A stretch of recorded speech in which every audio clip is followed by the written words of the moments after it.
with 10 years of experience with the Democratic Party. He knows the ins and outs of the organization, and we're here today to hear his vision for the Democratic Party. So, without further ado, Daraka for CDP chair. Let's give another round of applause for your county chair. I actually mean it when I said it's the toughest job in California politics to be a county chair, and that's why the salary is so high. And we have lots of stress relief and self-care programs for our county chairs. I wish. So my name is Daraka. I'm from Santa Barbara. I grew up there. I was raised in a political household, raised arguing. I will apologize for any of you who thought that I maybe dug in a little too hard and wouldn't let something go on Facebook, but it's not my fault. I was actually raised by two attorneys, two movement attorneys, so I grew up arguing constantly. If I wanted a second cookie, I had to have a good argument for it, and I usually cite precedent. Like, I got a second cookie last week, Mom, so I get to have one. So I love to argue politics. I grew up arguing politics. My mother's a criminal defense attorney, does criminal appellate defense work. My father has worked in various capacities as an attorney, as the staff attorney for the Central American Refugee Center in Los Angeles, for the California, or the Los Angeles Foundation for the Blind, and also as the staff attorney for a group of folks you might have heard of called the LA8. It was a group of Palestinian activists who the government was trying to deport for many years, and he was working on their case. So I grew up just ensconced in politics.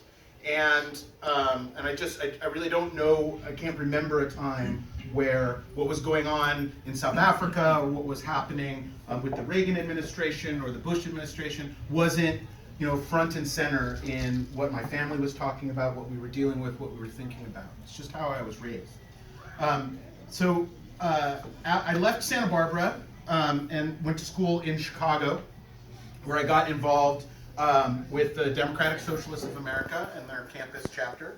Eventually became the national youth chair and on the national committee of that organization. And the other thing that happened in Chicago that was kind of funny was the first campaign that I knocked on doors for, living in Chicago, was for this guy running for state senate. This tall guy with a funny name, and he'd always joke with me. He's like, "Oh, Daraka, you got a funny name, just like my name, Barack." And actually, Michelle worked at the university that I was at, and so forth. So I'd see them around all of the time.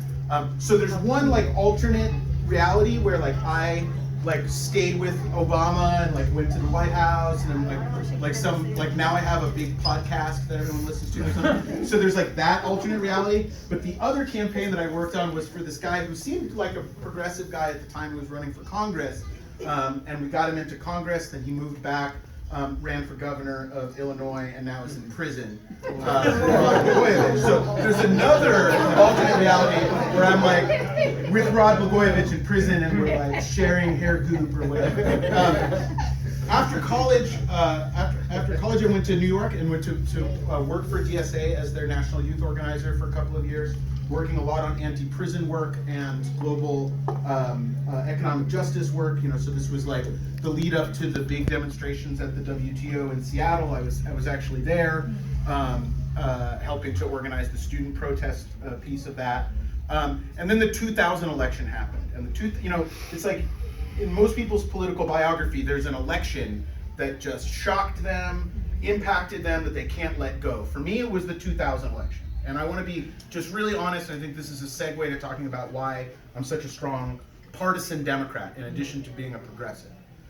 And that's that I was, a youth organizer in 2000, going around from campus to campus and going out to talk with students, and I just kept hearing from, frankly, if we can we're all friends here, if I can be just honest, from affluent, white, middle class or upper class progressives who were it doesn't matter who's president of the United States. Gore and Bush are the same. It doesn't matter. I'm going for Nader. It doesn't matter who wins. That's all just bourgeois garbage or whatever. And knowing that there would be a very big difference in America and a very big difference in the world depending on who won that election. And frankly, like, we screwed ourselves and elected George W. Bush with tiny margins in a couple of states that really do add up to the Nader vote, I was like, I need a break. I want to go somewhere for a while where my politics are mainstream, where I don't have to deal with this or whatever. So I packed some bags. I moved to Norway. I worked for the Norwegian Labor Youth. It's an organization you might remember from 2011 when a fascist terrorist attacked them at their summer camp and killed scores of them, including people that I knew and worked with. And then moved to Sweden and worked for the Social Democratic Youth there for a year. 2003, I moved back to Santa Barbara, my hometown, to start graduate school. And it was, working in Scandinavia where, politics, social democratic politics, democratic socialist politics are very mainstream, very normal, very successful, that I was like really fascinated by, well, what's the difference? And it can't be so simple that it's like, oh, Swedes just are nicer and Americans aren't nice, and that's why they have those things. I think that's bullshit. I think Americans are very compassionate, and I've certainly met tons of Europeans that are pretty self-centered. The big difference that I saw were institutions.